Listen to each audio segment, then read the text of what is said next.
Hello दोस्तों, आप लोग देख रहे हैं सब न्यूज और सब न्यूज में आप लोग का स्वागत है। जैसे कि आप लोग को पता है कि आज सुबह SRK म्यूजिक से खेसारी लाल यादव जी का डोली सजा के रखना फिल्म का ट्रेलर रिलीज हुआ है, जो कि काफ़ी खूबसूरत है, काफ़ी बेहतरीन है और एक अच्छी फिल्म बना है। कहीं ना कहीं आप लोग भी इस फिल्म को जब रिलीज हुए तो आप लोग प्यार से बात दें। फिल्म का निर्देशक है रजनीश मिश्रा जी और ये निर्माता है रोशन सिंह जी।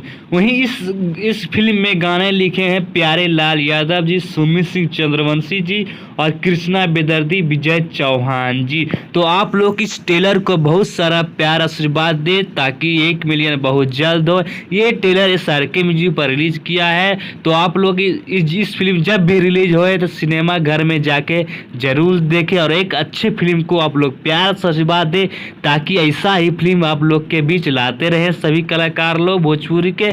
तो आप लोग ट्रेलर को देखिए, SRK म्यूजिक पर रिलीज हो चुका है। अभी तक लगभग 2 लाख से प्लस व्यू गया है लगभग 2 घंटा में। तो आप लोग किसी तरह इस ट्रेलर को प्यार दे, हिट बनाए।